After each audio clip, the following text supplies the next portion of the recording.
Hello everyone and welcome to my EE405 Control Systems final project, a solar-powered well pump system.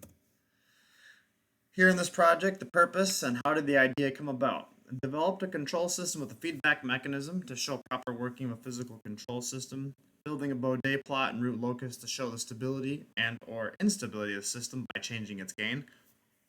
This idea originally came from a need to water a garden about 100 to 150 feet away from a cistern and needing an automatic timer, so I'd have to go down there and do it myself all the time. It is a solar power and battery pump setup, which are nothing new. The solution was developed as 24-volt DC pump for safety reasons and also to keep the amp load off the battery and to keep the heat down. For pump safety, a negative feedback is integrated, meaning if the well is dry or the cistern is dry, the pump will not kick on even though the PLC is calling for it. Secondly, there is another negative feedback integrated for tank overfill safety. If the tank is full, pump will not be allowed to run, so thus we have two negative feedbacks. Here's a basic drawing of the system. You got your sunlight coming into your two polycrystalline solar panels, down into the charge controller, through a fuse protected setup before it gets to the battery. This is actually to protect both the batteries and the controller in the event that the batteries go haywire or something else.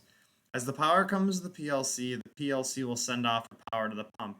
If there's no water, it'll kick the PLC. If the water is full, it'll kick the PLC, and then you can use water as a sprinkler or to a tank. I used it for a sprinkler, which was highly effective. It's got 30 feet of lift. It's about 90% efficient, 260 watts, 15 gallon per minute, and it has a constant load of less than 10 amps.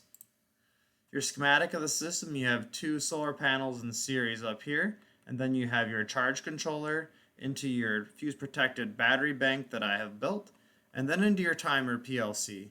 PLC kicks on, it sends power immediately to the float switch, and then also to the float switch of the tank we are filling, and so long as those are not engaged, the circuit remains open and we are allowed to send through our normally closed relay because there is water and the tank is not full, so yes, it will allow the pump to run. Block diagram. You got your 24-volt solar power coming in, which is monitored by the PLC. If it gets below, I think 22 volts, I believe, it actually kicks the PID off. And then from there, you've got your well supply feedback, H of S, tank empty or full feedback, that is your H2 of S, and then a base signal coming about.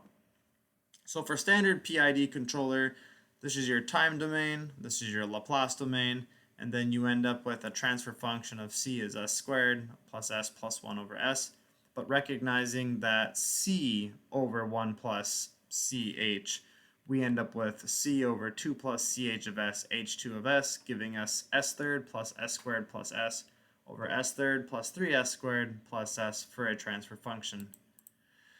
The root locus and Bode plot, it is stable for all values above negative 0.4 or something, I believe was the number. So as long as we keep K at a positive number, we are definitely always going to be stable and have nothing to worry about. But I wanted to have some fun, so I decided to make it unstable. So I gave it a negative value, and we can see even that when we do that, we still don't get unstable until we get around 14.5 minutes or so. So it's a pretty rock solid system for use. Here's a video of it actually working. Alright everybody, welcome to my Power Control Systems final project. It is a solar powered well pump, and it can be used for either drawing water from a cistern out into a sprinkler system or a cistern into a tank, or it can be used for drawing well water into the exact same thing. In this example, we're going to simulate drawing water from a 30-foot well, and we're going to draw it into a cattle feed tank. In remote areas, this is a great thing to have. I'm using two negative feedbacks. So what I have is I've got my two 55-watt 12-volt panels in series to make 24 volts. And then here is my controller setup. This would be my solar charger. This is my PLC, negative feedback relay 1, negative feedback relay 2, 10 amp fuse. And this is my battery bank underneath. Hopefully you can see that. Anyway, then we come over here. This would be considered your underground well pump. And if you can see that little yellow wire in there, that is the negative feedback loop. And then this is, next to it is the tank we're filling with its negative feedback as well. So what happens is right now, there's no water in our well. So what we have is an open relay to make sure there's no power flow even though the timer is calling for it. Once there's water in there, the tank will close that, this will shut off, and then that'll fill on the other tank until this light kicks on, which means this relay kicks out and says the tank is full, even though it's calling for water.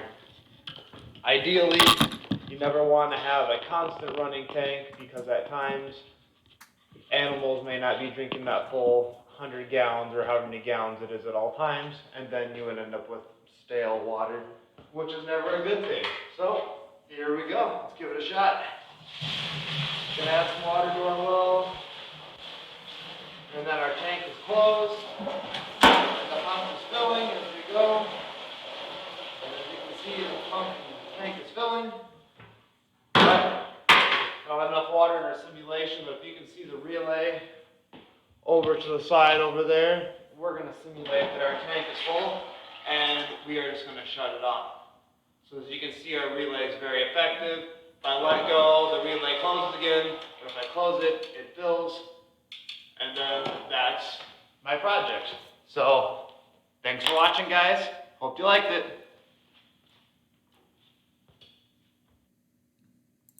Moving on to our MATLAB simulation, I couldn't get all the components of the system to work, but it gives a general idea as well. Tried to be as close to real life as possible. Here's what I got. Here's a brief simulation of my MATLAB setup that I have for my solar pump well system. As you can see, there's water properties. I have adjusted them to be at 7.5 degrees Celsius, which is 45.5 Fahrenheit, average groundwater temperature around here. I wanted to get as real as possible, as close as possible.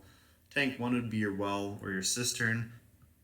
Then it has a volume feedback, which comes here to this port here. As you can see, there is currently 13.58 cubic meters, which is about 3,000 gallons. That's a typical cistern. So then from that point, it travels through a submersible pump up to a pipe that has a resistive setting to make it more realistic at a 5/8 diameter, which is what I am using. 10-meter drop, raising up to a pressure into a new tank to its volume, which is here. So if I change this to 30 seconds on a 15-gallon system, it should run about 0.03, which is roughly 7.5 gallons. And then if I run it the full 1 minute, 15-gallon per minute pump, what we're seeing is 0.0608 cubic meters, and compared to the 0.068, which makes 15, that gives an 89.4% efficiency. That's pretty close, giving pumps are 85 to 95% for DC. So if we go into our submersible pump settings, we can see that our speed control is here. Normally it would just be voltage, but you can see the feedback relays, relay 1, relay 2, provided it passes through the relays, checked, then it can go to the pump, and then it can draw from the well supply and draw over to the storage tank. That concludes the end of my project. Do anybody have any questions?